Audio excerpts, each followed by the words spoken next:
The alarm hit me mid-sip. Coffee went down the wrong pipe, and I was already moving, coughing, grabbing my flashlight off the desk before I even processed what I was hearing. That sound. High-pitched shriek cutting through the facility. You work enough night shifts in a place like this, you learn the difference between the alarms. The general door sensor that goes off when raccoons trip the loading bay, the fire panel test that maintenance forgets to warn you about. Those are annoying. This one was bad. Freezer Unit 7. The monitoring station lit up angry red, numbers climbing in real time. -18 should have been holding steady. Instead, I watched it tick up to -12, then -10, the display refreshing every few seconds with worse news. 20,000 pounds of halibut in there, give or take. I did the math without thinking. You work fishing boats long enough, the numbers become automatic. $32 a pound wholesale. That's $640,000 turning into rot if I didn't move. My boots hit the concrete floor hard. Steel-toed bogs, the insulated kind rated for Alaska winters. Good for the cold.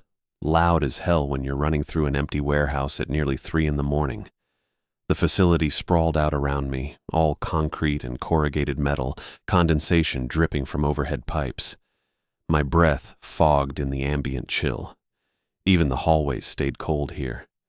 Management saved money on heating by keeping the whole building just above freezing. Made sense for the product. Made your joints ache by the end of a 12-hour shift. I checked my watch. Habit from the boats. Always know what time it is. Always know how long until the next task.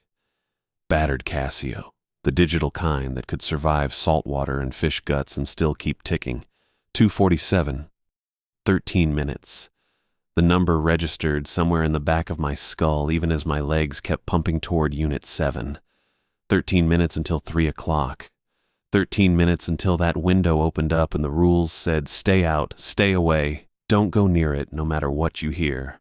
I'd been at Ketchikan cold storage for 6 weeks by then. 42 nights of checking gauges, monitoring temps, doing walk-through rounds with my flashlight and my thermos and the portable radio that only picked up 2 stations, both of them playing the same country hits from the 90s. Easy work, boring work. The kind of work you take when the salmon runs end and the Northern Promise ties up for the season and Captain Ray tells you he'll call when spring comes around. If spring comes around. The fishing industry doesn't make promises.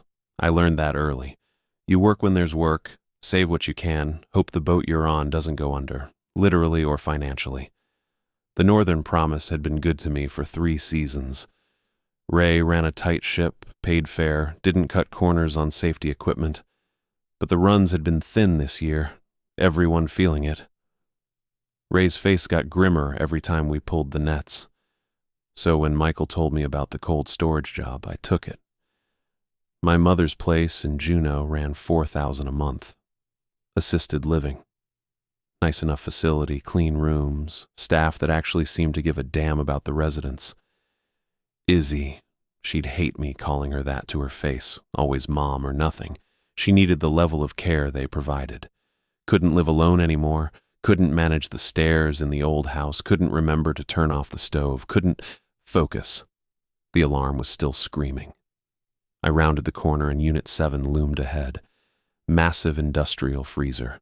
The door a foot-thick slab of insulated steel with frost crusting the edges. The emergency light above it blinked red in rhythm with the alarm, like a heartbeat, like something trying to warn me. 13 minutes. No. 12 now. The keypad beside the door glowed green. Power was fine. The cooling system must have failed. Compressor, maybe, or a refrigerant leak. I'd seen it happen on fishing vessels. One bad seal, and you lose the whole catch. My hand went to my chest pocket before I consciously thought about it. Habit. The laminated card was there, where it always was. Michael had handed it to me on my first night, standing right where I was standing now. Different circumstances. No alarm. Just him and me and the industrial hum of machinery. 8 rules, he'd said, voice like gravel in a cement mixer. You follow them, every shift. No exceptions. The card was small, business card sized, maybe a little bigger. Typed text in that old courier font, the kind from typewriters, faded from years of handling, edges worn smooth by fingers. Laminated, sure, but even lamination couldn't stop time completely. I'd read them, tried not to laugh. Rule 1. Between 3:09 a.m. and 3:33 a.m., do not enter freezer units 4, 7, or 12 under any circumstances. Rule 2. If the radio plays music you don't recognize, turn it off immediately, and do not turn it back on until sunrise. Rule 3. The woman who calls the front desk asking for her shipment is not a customer. Hang up without speaking. It went on. 8 rules, total. Each one stranger than the last. I remember looking up at Michael after I finished reading. He stood there with his arms crossed, watching me with those pale blue eyes. The missing tip of his right ring finger caught the fluorescent light. Old injury.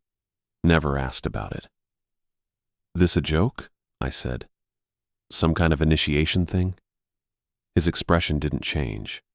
That's what got me. Most guys, if they're hazing the new hire, there's a tell. A twitch at the corner of the mouth. A glance at the other workers to make sure they're watching.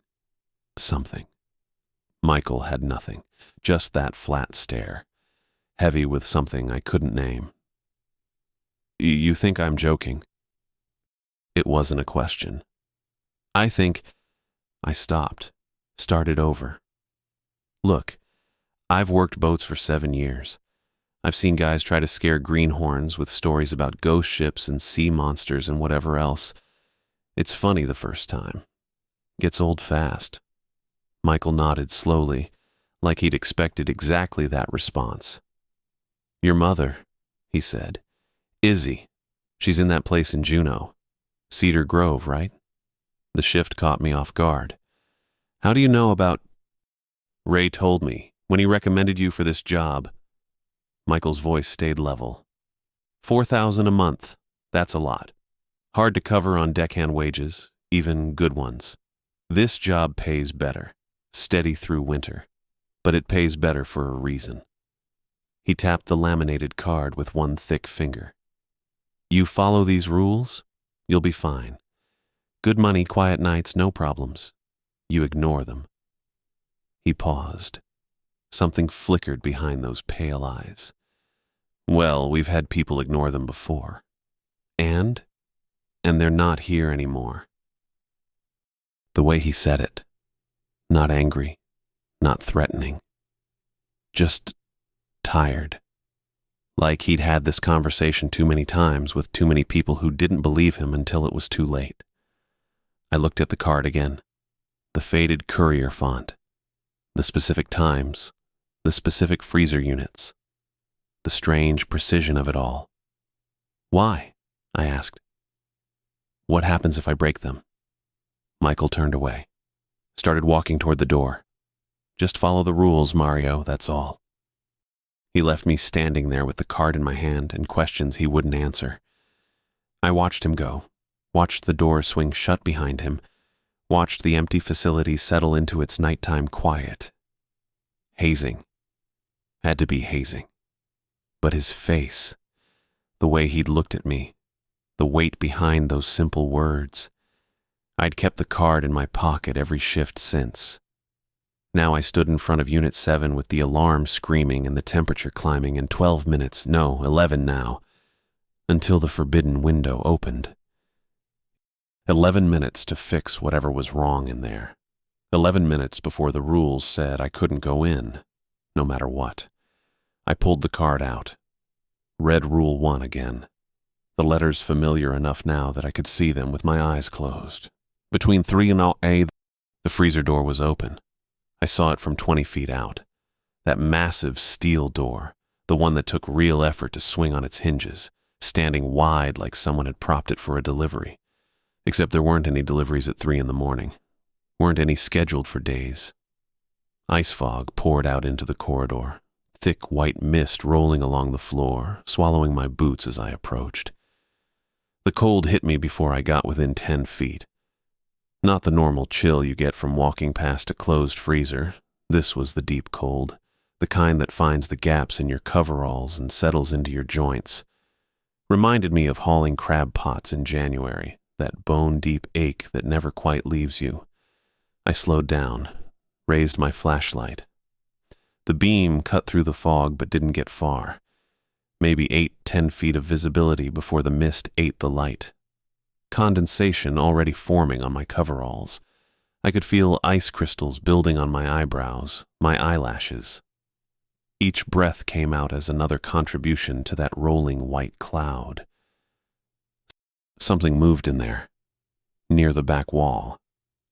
I caught it in my peripheral first, a shape shifting behind the fog, dark against the frost-covered pipes. My flashlight found it a second later, a figure. Human-shaped, hunched over near the cooling system, hands working at something I couldn't quite make out. The pipes back there controlled the whole refrigeration loop. Mess with those, you could shut down the entire cold storage wing. Or worse, depending on what you knew about the system. This person knew something. The way they moved was deliberate, practiced. "Hey!" My voice echoed off the frozen walls, bounced back at me distorted, the sound swallowed and flattened by all that cold dead air. "Facility security. Step away from the equipment." The words came out steady enough, professional, the way Michael trained me. Announce yourself, establish authority, give clear instructions. Don't escalate unless you have to. The figure stopped working. For a long moment, nothing. Just the hum of the cooling system and the soft whisper of fog curling around my legs.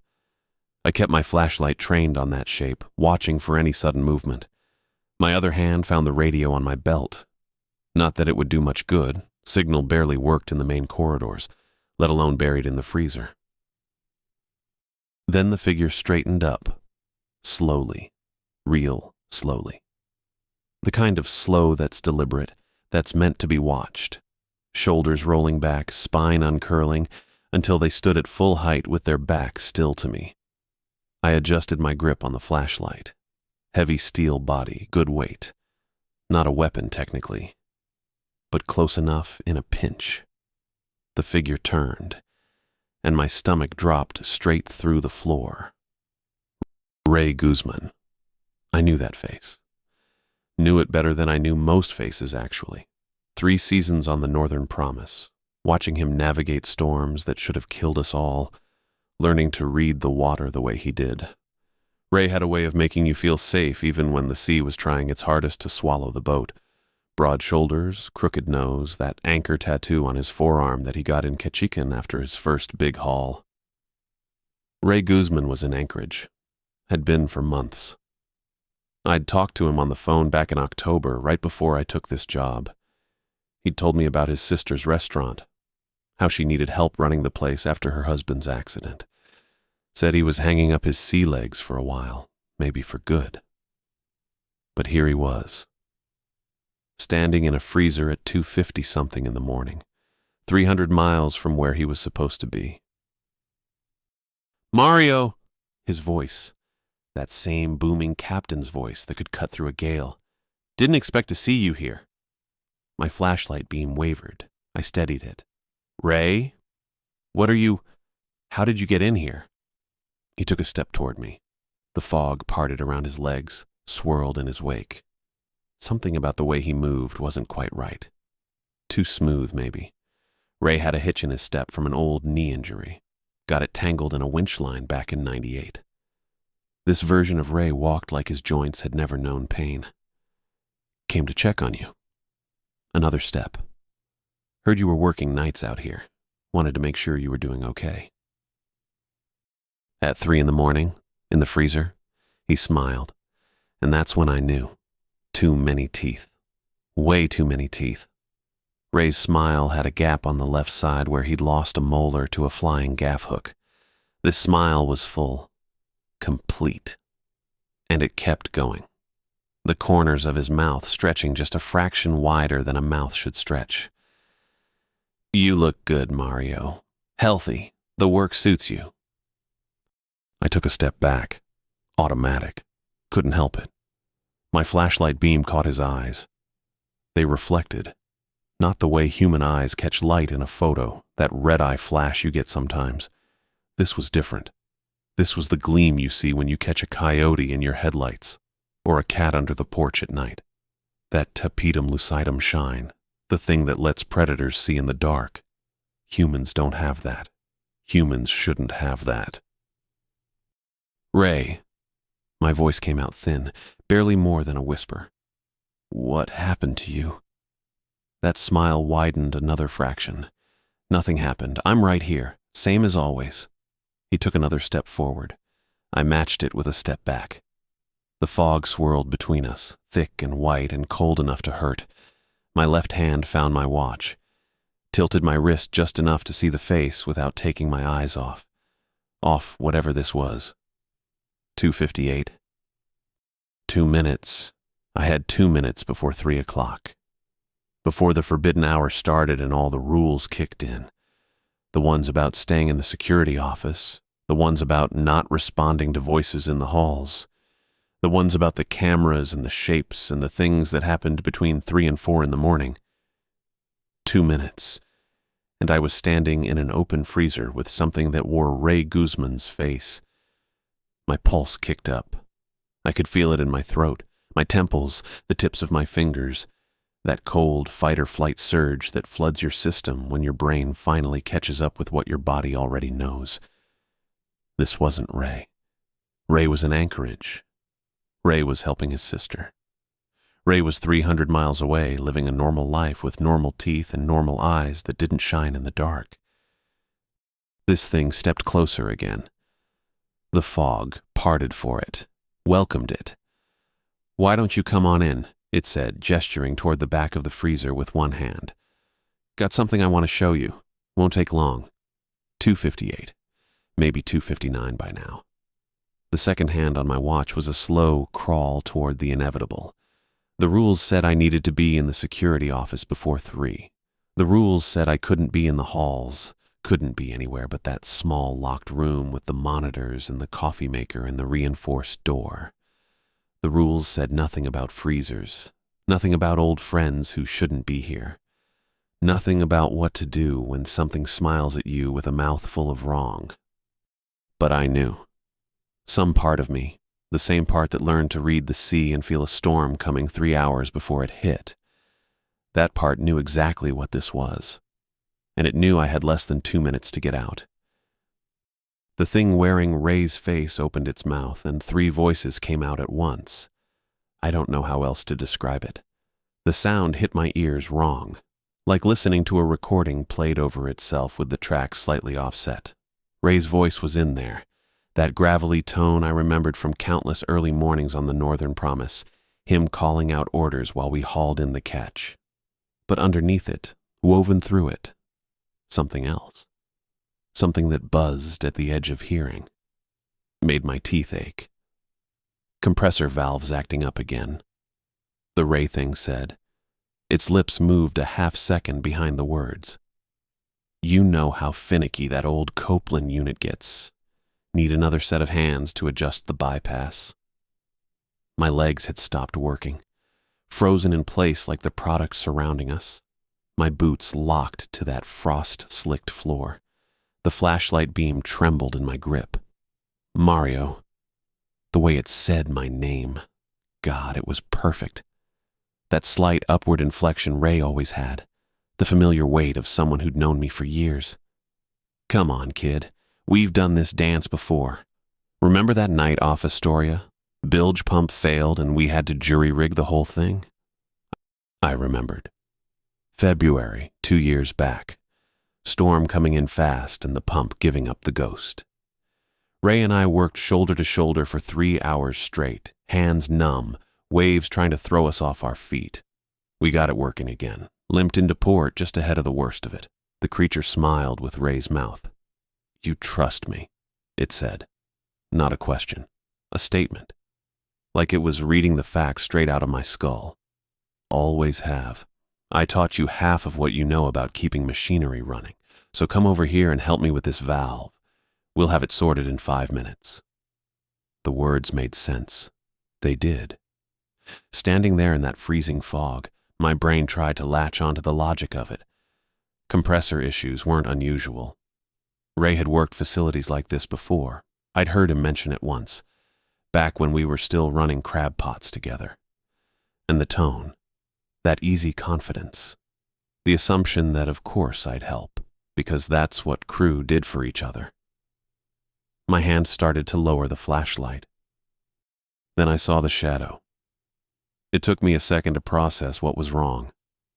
The overhead emergency lighting threw everything into harsh angles, casting long, dark shapes across the floor. My shadow stretched behind me, away from the light source mounted on the far wall. Normal, expected. The Ray Thing's shadow stretched toward it. I blinked, looked again. The figure stood maybe 15 feet from me, positioned between two rows of frozen pallets. The emergency light was behind it, and to the left. Its shadow should have fallen forward and right. Basic physics. The same principles that governed every sunrise I'd watched from a boat deck. Every afternoon I'd spent mending nets in the harbor. Instead, the dark shape on the floor reached backward, toward the light, like something was pulling it in the wrong direction, like the rules I'd spent 28 years learning about how the world worked didn't apply to whatever was standing in front of me. Mario?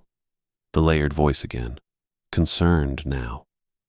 Ray's face arranged into an expression of worry that I'd seen 100 times before. You okay, kid? You look pale.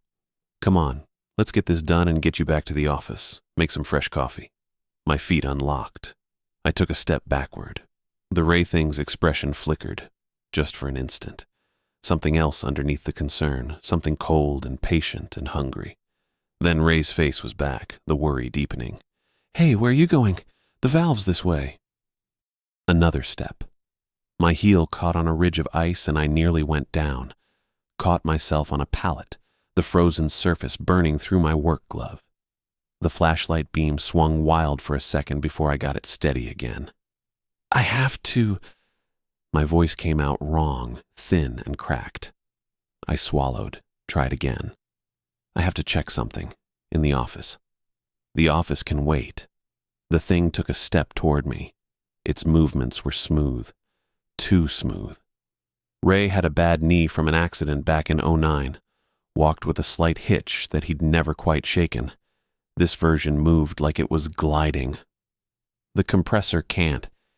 You know what happens if we lose cooling in here. $20,000 of product, Mario. Your boss isn't going to be happy about that. $20,000. The exact number. How did it know the exact number? I'd read that figure in Michael's briefing packet my first week. Never mentioned it to anyone. Never had reason to. I'll be right back, I said. Kept my voice steady. Kept backing up. The door was behind me somewhere. Had to be close. Just need to grab something. You're scared. The Ray Thing tilted its head at an angle that made my stomach lurch. Too far. Human necks didn't bend like that. That's okay. I understand. This place, these night shifts, they can get to you. But you know me, Mario. You know you can trust me. The buzzing underneath the words was getting louder, drilling into my head. We worked together, it continued.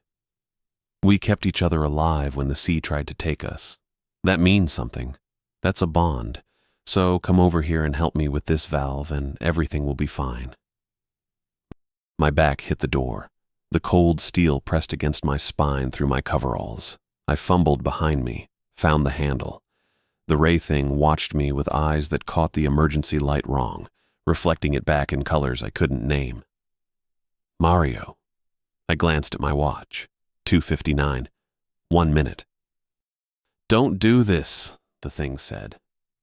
The three-voice effect was stronger now. Ray's familiar tone almost drowned out by the other sounds layered beneath it. Don't leave me in here, please. Please. Ray Guzman had never said please in his life. Not once in the 3 years I'd known him. Man was too proud for it, too stubborn. Would have rather chewed glass than ask for help he didn't think he'd earned. I yanked the handle. The door swung open and I stumbled backward through it, nearly falling, catching myself on the frame. The fog poured out around me, thick and white and freezing. Through it, I could see the ray thing moving. Faster now, that gliding motion carrying it toward me with purpose. I slammed the door. The impact shuddered through my arms. I grabbed the exterior lock. Heavy-duty deadbolt that Michael had shown me on my first day. The one I'd never understood the point of until right now, and drove it home. Metal scraped against metal. The mechanism engaged with a sound that felt final. Something hit the door from the inside. Not a knock. Not a pound.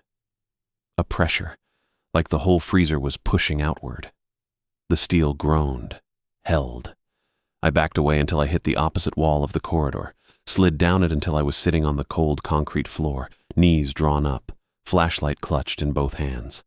The temperature alarm was still screaming, that high-pitched wail cutting through everything, reminding me that the cooling system was failing, that the product inside was starting to thaw, that I just locked $20,000 worth of frozen seafood in a unit that might hit dangerous temperatures within the hour. $20,000. My mother's care facility cost $6,000 a month. That freezer held more than 3 months of her treatment. More than 3 months of the medication that kept her lucid, the therapy that helped her remember my name most days, the staff that made sure she ate and bathed and didn't wander off in the middle of the night. I'd sealed it all inside with something that wore Ray Guzman's face. My hand found my pocket, found the laminated card. I pulled it out and read Rule 1 again, the words swimming in my vision until I blinked them clear. Between 3 a.m. and 3:33 a.m., do not enter freezer unit C under any circumstances. The alarm kept screaming. The pressure against the door had stopped. Or maybe I just couldn't feel it from here. Either way, the steel wasn't moving anymore. Whatever was on the other side had gone quiet. I looked at my watch. 3:01. The window had started. 32 minutes until it ended. 32 minutes where I couldn't go back in there no matter what. The product might survive, might not. Depended on how bad the compressor issue really was, whether it was a total failure or just a hiccup.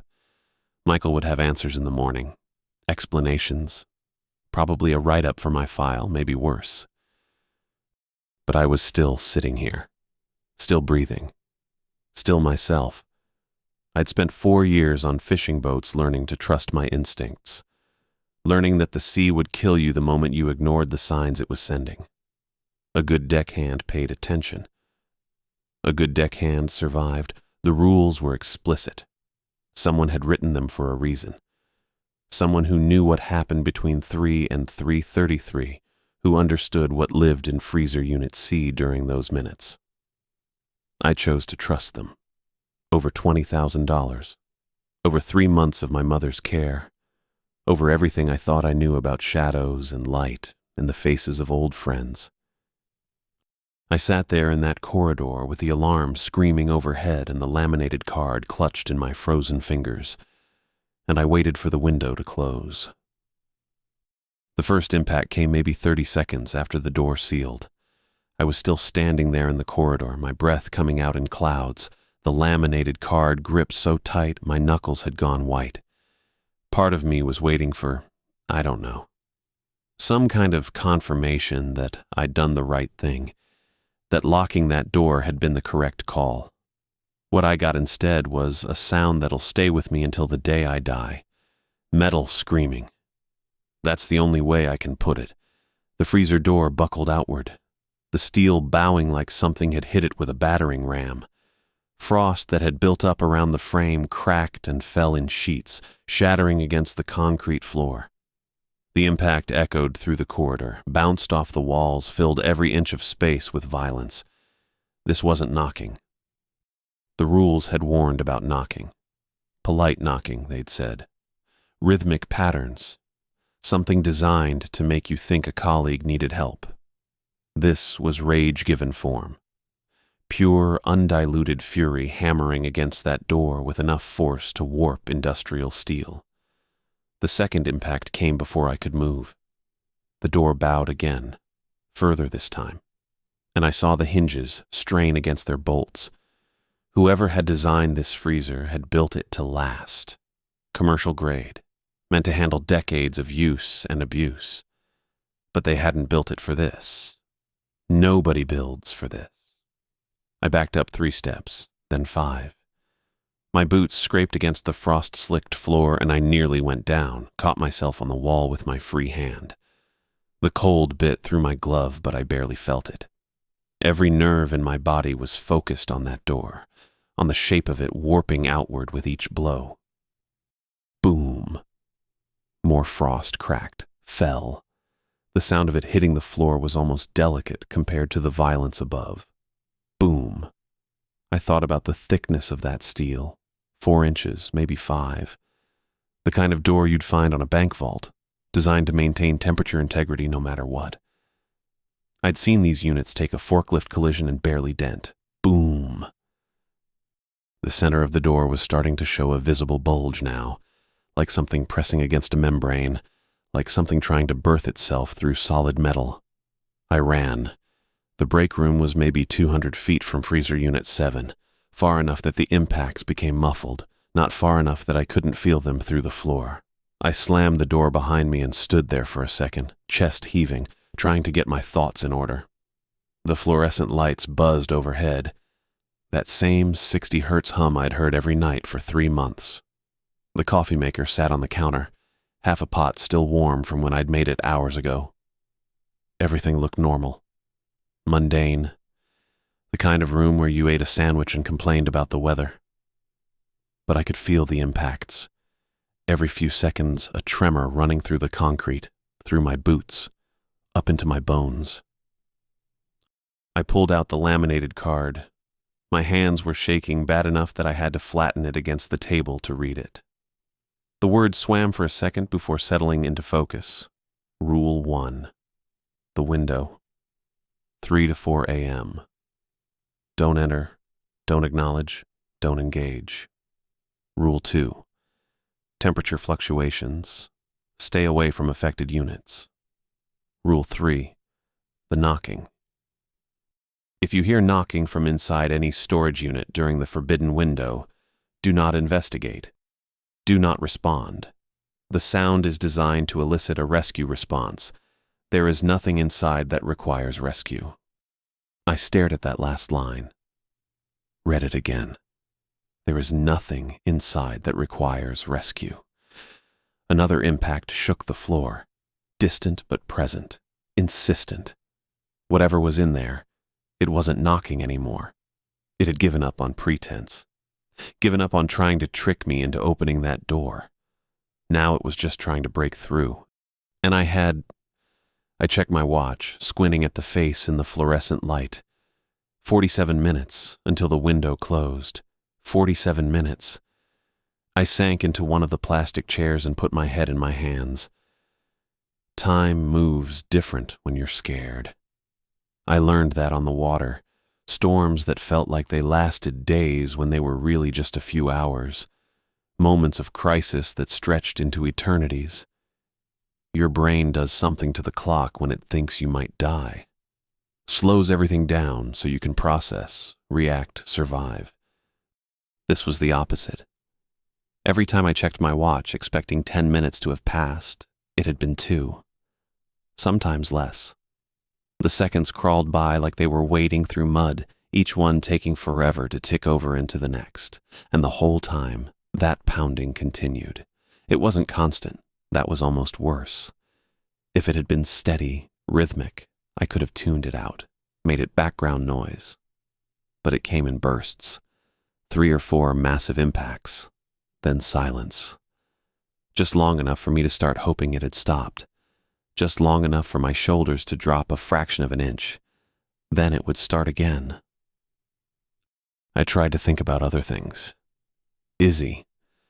Her room at the assisted living place, the way she'd arranged her photos on the windowsill.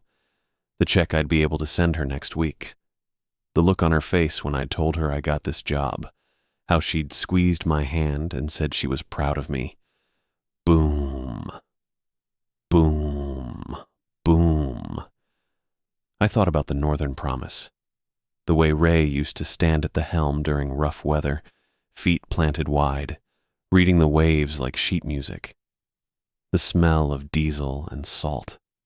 The sound of the crew laughing in the galley after a good haul. Boom. I thought about Monica Solomon, that voice on the phone, the desperation in it, the way she'd said they got inside like it meant something specific, something terrible. Boom. Boom. I thought about the Meridian Star sitting at the bottom of the ocean with all hands lost, and I wondered what they'd heard in those final moments, what they'd seen. The impacts were getting weaker. I noticed it around 3:45. The tremors through the floor weren't as strong. The sound was duller, less violent, like whatever was throwing itself against that door was starting to tire, or like it was changing tactics. I stayed in my chair, kept my eyes on my watch, counted the seconds, 3:50, 3:52, 3:55. The pounding had stopped completely now. The silence was somehow worse. At least when it was making noise, I knew where it was. I knew it was still contained. Now, I didn't know anything. 3:58, 3:59. I held my breath. Watched the second hand crawl around the face of my watch, each tick taking a lifetime. 4 o'clock. 1 more minute. Michael had been specific about that. The window was 3 to 4, but you waited until 4:01 to be safe. You gave it that extra 60 seconds because whatever these things were, they knew the rules too.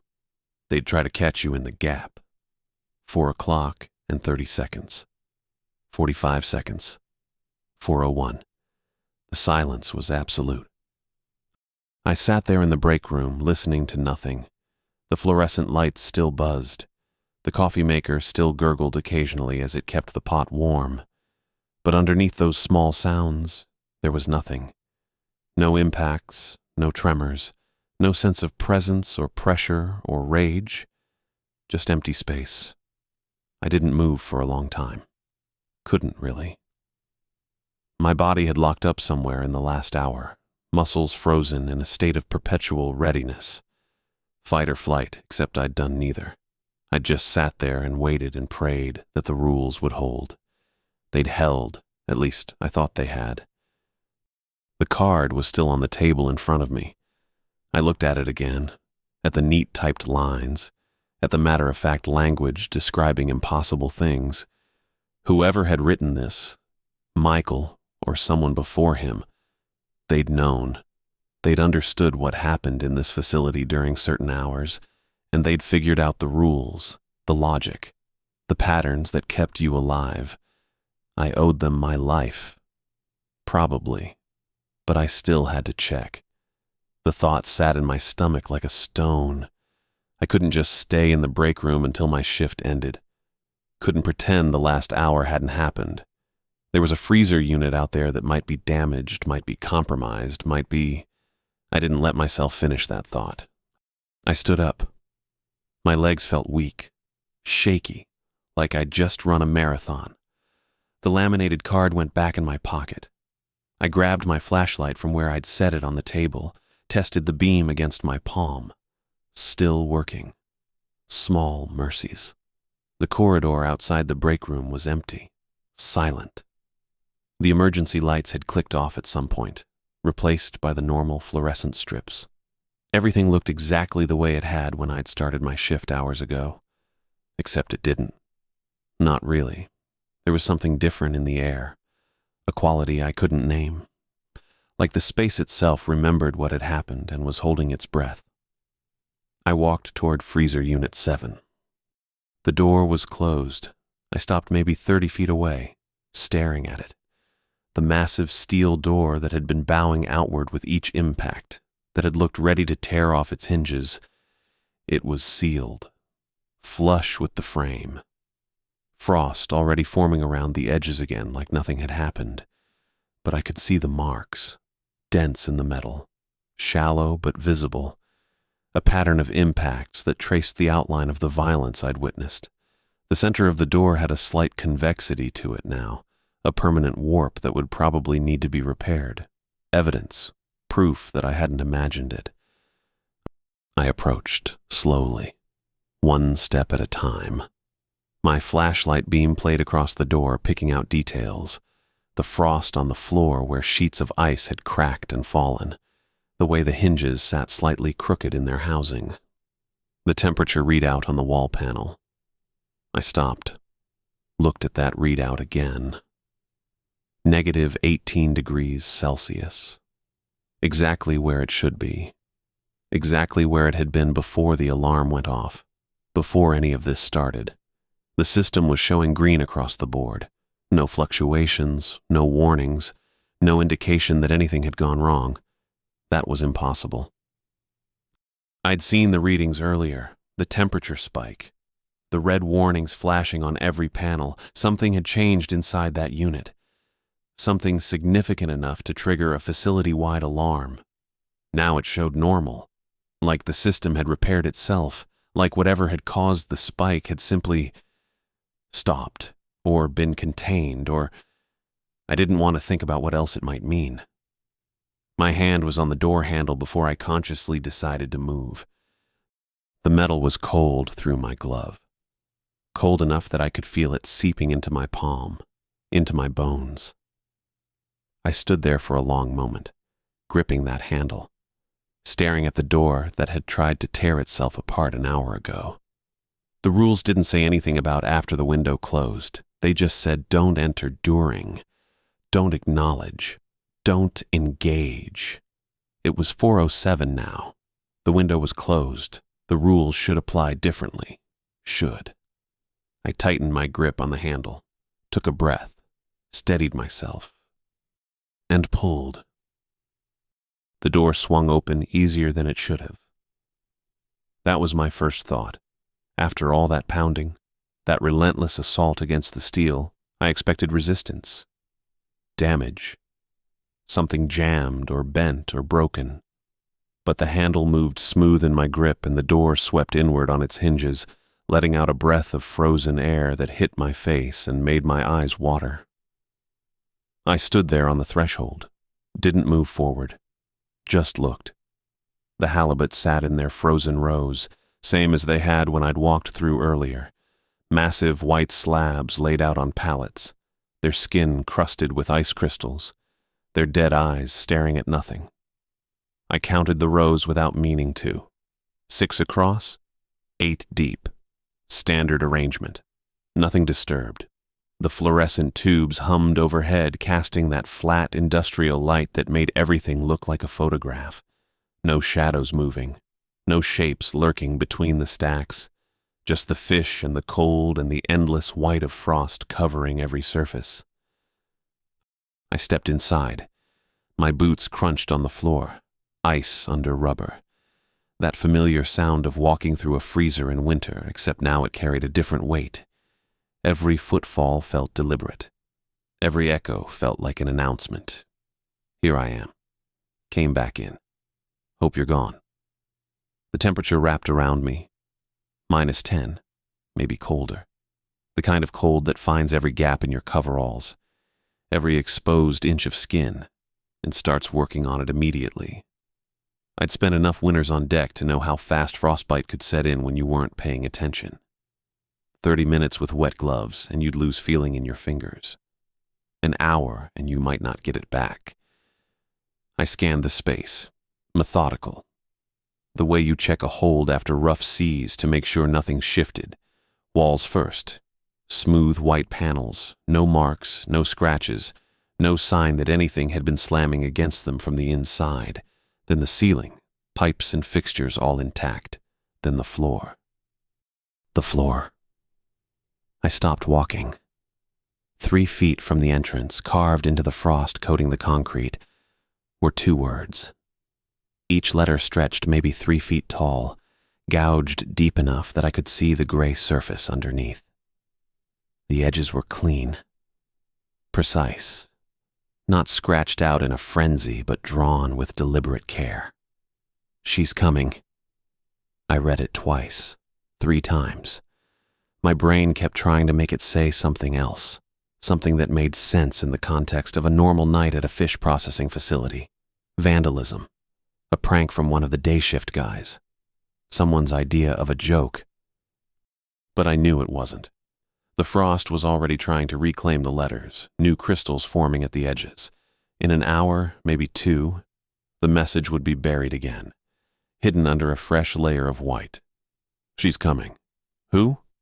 The thing wearing Ray's face had been male. Sounded male anyway, underneath those layered voices. The rules didn't mention a she. Michael hadn't mentioned. The phone rang. I jumped. Actually jumped, my feet leaving the ground for a half-second before I caught myself. The sound was so out of place in that frozen silence that my body reacted before my brain could process what I was hearing. Sharp electronic trill bouncing off the walls, echoing through the space. The emergency phone. Red plastic housing mounted on the wall near the entrance. I'd passed it 100 times without really seeing it. Rule 6. I could picture the laminated card even though it was still clutched in my frozen fingers. The emergency phone only accepts incoming calls. If it rings, answer it. Only accepts incoming calls. I'd wondered about that when Michael first showed me the rules. What kind of phone couldn't make outgoing calls? What was the point of an emergency phone that only let other people reach you? Now I knew. Or at least I knew enough to understand that the rule existed for a reason. The phone kept ringing, insistent, patient. I walked toward it. Each step felt like moving through water. My hand reached out, wrapped around the receiver, lifted it from the cradle. The plastic was cold against my ear. Hello? Silence on the other end. Not dead air. I could hear something. The faint hiss of an open line. The ghost of static underneath. Then a woman's voice. Good evening. Calm. Curious. The tone of someone asking about the weather or making small talk at a bus stop. Nothing in that voice suggested she was calling a fish processing facility at 4 a.m, calling on a phone that shouldn't be able to receive external calls, calling to ask, "Do you know anything about the Meridian Star?" My blood went cold, not a figure of speech. I felt it happen, the warmth draining from my extremities, my heart rate spiking, my fingers going numb around the receiver. The name hit me in the chest and kept going, punching through everything I thought I understood about this night. The Meridian Star. If anyone asks about the Meridian Star, you tell them the boat never existed. You tell them you've never heard that name. You do not discuss it. You do not confirm it. You do not acknowledge any knowledge of that vessel. Michael's voice in my memory, not his usual gruff, monotone. Something else underneath. Something that might have been fear if I hadn't known him better. This is the most important rule on this list. More important than the freezer. More important than the window. If you remember nothing else, remember this. The woman waited on the other end of the line. Patient. No rush. All the time in the world. The Meridian Star, she repeated. Commercial fishing vessel.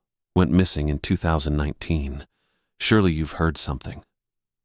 Her voice was pleasant, reasonable, the kind of voice that made you want to help, made you want to answer honestly, made you want to share what you knew because it seemed harmless to do so. I thought about the message carved in the frost. 2 words, a warning. She's coming. I don't know what you're talking about, I said. The words came out steady, flat. I barely recognized my own voice. Never heard of it. The Meridian Star, she said again. 6 crew members, Captain Monica Solomon. Departed from Dutch Harbor on a routine halibut run. Never returned. Surely. The boat never existed.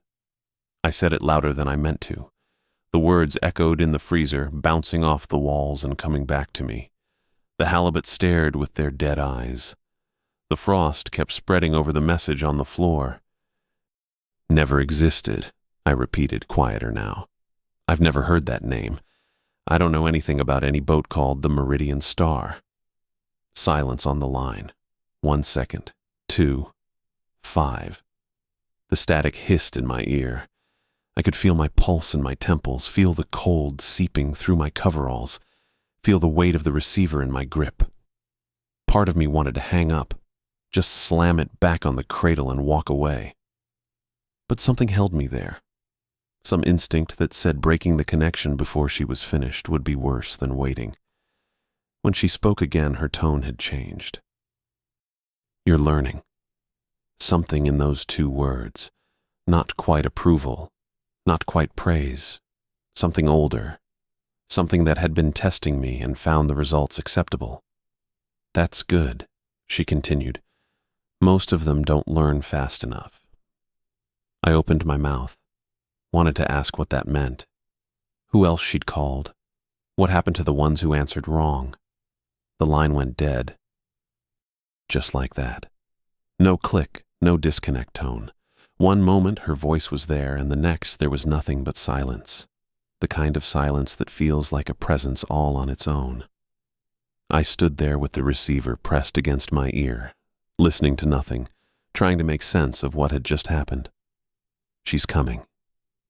I looked at the floor. The letters were already half buried under new frost. I hung up the phone. The dial tone droned in my ear for a good 30 seconds before I hung up.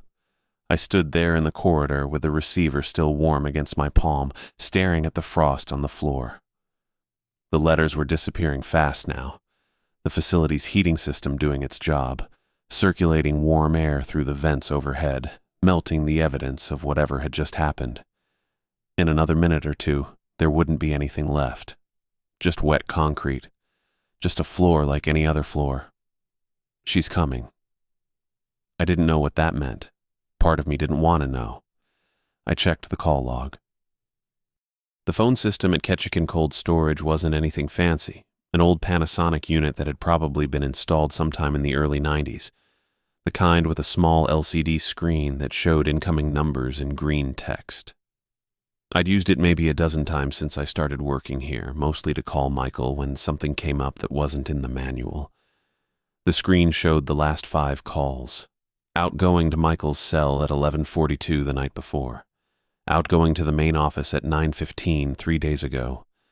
A few others I recognized from the previous week. No incoming number for the call I just answered. I scrolled back. Checked again. Nothing. The phone had rung. I'd picked it up. A woman's voice had asked me questions about the rules, had tested me, had said things that made the hair on my arms stand straight up. And according to the call log, none of it had happened. I set the receiver back in its cradle, took a breath, let it out slow. Okay. The rest of my shift passed in a kind of haze. I did my rounds, checked the temperatures, logged everything in the binder the way Michael had taught me. But my mind kept circling back to that voice, the calm in it, the way she'd said my name. "You're learning, Mario." I didn't go home when my shift ended. The morning crew came in around 6. 2 guys I barely knew, middle-aged and quiet. The kind who'd been doing this work long enough that they didn't need to talk about it. They nodded at me on their way past. I nodded back. Normal. Everything normal. But instead of heading to my truck, I found myself walking toward the administrative wing. The historical files were kept in a storage room behind the main office. I'd never been in there before. Never had a reason to. But I knew it existed because Michael had mentioned it once, back during my first week. Something about old permits and inspection records. The kind of stuff nobody looked at unless they had to. The door wasn't locked. Inside, the room smelled like old paper and dust. Metal shelving units lined the walls, crammed with cardboard boxes and manila folders and 3-ring binders going back decades. No windows. Just a single fluorescent fixture overhead that flickered twice before settling into a steady hum. I didn't know exactly what I was looking for, but I knew where to start. The woman on the phone had asked me about Rule 3, the one about the voice from Freezer Unit 7. She'd asked me whose voice it would use, and I'd told her the truth. Ray Guzman, my old captain from the Northern Promise. A man who'd been dead for 2 years, but she'd known about the rules. known them well enough to test me on them, which meant she had some connection to this place, some history. I started with the oldest boxes I could find. The newspaper clipping was buried in a folder labeled Incident Reports, 1987. I almost missed it. The folder was thick with documents, insurance claims, inspection reports, handwritten notes on yellow legal paper. The kind of paperwork that accumulates when something goes wrong and everyone scrambles to cover themselves. I was flipping through it mostly on autopilot, not really expecting to find anything, when a headline caught my eye. Fishing vessel. Vanishes in Tongass. Narrows, all hands lost. The clipping was from the Ketchikan Daily News dated November 15, 1987. The paper had yellowed with age, gone soft at the edges, but the text was still readable. I sat down on an overturned crate, read the whole thing. The Meridian Star had been a commercial fishing vessel, 62 feet, working the waters around Tongass Narrows. On November 12th, it had departed Ketchikan Harbor for what should have been a routine 3-day trip. It never came back. The Coast Guard search lasted 9 days. They found debris, a life ring, some personal effects floating in the current. But no bodies, no survivors, no explanation for what had happened. 7 crew members, all presumed dead. The article listed their names. I read through them slowly, my finger tracing the faded print. And there it was, Monica Solomon, 42, of Ketchikan, captain. I stopped breathing. The article included a photograph, grainy, black and white, the kind of image that doesn't reproduce well on newsprint, but I could make out the details. A woman standing on a dock, angular features, hair whipping in the wind. She was wearing a yellow rain slicker. Described by colleagues as an experienced mariner, the article said. Solomon had been fishing these waters for over 20 years. No distress call was ever received. I read it again. Then again. Monica Solomon, captain of the Meridian Star, lost at sea in 1987. 37 years ago. And last night, she'd called me on the phone. I returned for my next shift at 11 that night. Michael was there when I arrived, standing by the time clock with a cup of coffee in his hand. He looked the same as always. Flannel shirt, worn Carhartt jacket, that weathered face that had seen more than it would ever say. His pale blue eyes tracked me as I walked in. I didn't know what to tell him, didn't know if I should tell him anything. But he saw the laminated card tucked in my shirt pocket. The corner was poking out, visible against the dark fabric of my coveralls. I'd been carrying it with me since that first night, keeping it close, checking it whenever the doubt started creeping in. Michael's gaze lingered on it for a moment. Just a moment. Then he nodded. That was it. No questions. No conversation about what had happened during my shift, about the alarm that had gone off, about whatever the morning crew might have noticed when they came in. Just that single nod, like he already knew, like he'd been waiting to see if I'd make it through. Temps look good, he said. Should be a quiet one. Yeah. He finished his coffee, set the mug down, headed for the door. I watched him go, and I thought about asking. Thought about saying her name, Monica Solomon, and seeing what happened to his face. But something stopped me. The same instinct that had kept me from opening that freezer door. The same voice in the back of my head that said some things weren't meant to be spoken aloud. Michael paused at the exit. Didn't turn around. You did good, he said. Keep doing good. The door swung shut behind him. The rules had kept me alive. I understood that now. Understood it in a way I hadn't before, back when Michael first handed me that laminated card and told me to memorize every word. I'd thought they were guidelines, suggestions, the kind of thing management puts together to cover their liability. But they weren't guidelines. They were survival. Whatever haunted Ketchikan cold storage, whatever lived in those freezers, whatever walked those corridors between 3 and 4 in the morning, it had tested me, pushed me, thrown everything it had against that door while I stood on the other side and refused to open it. And I'd passed.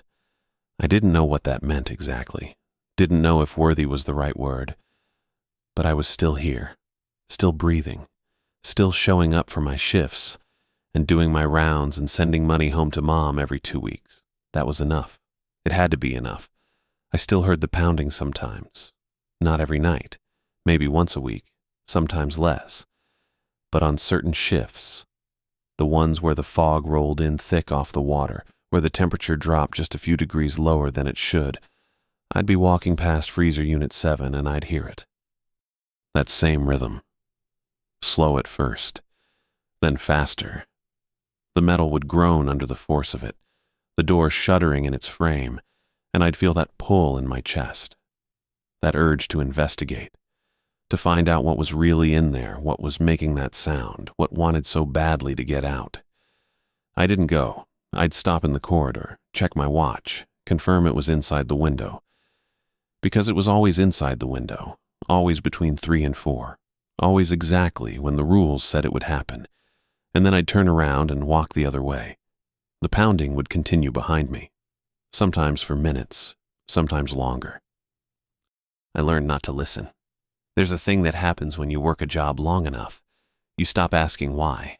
You stop wondering about the reasons behind the rules, the history of the place, the stories that nobody tells but everyone knows. You just do the work. Clock in, clock out, go home. That's what I did.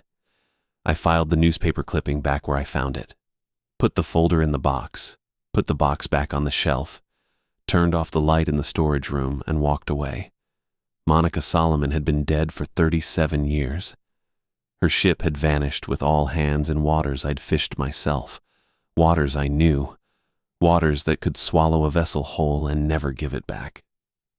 Whatever she was now, whatever called me on that phone, whatever tested me with questions about the rules, it wasn't something I could understand. And that was okay. Some questions were better left unanswered.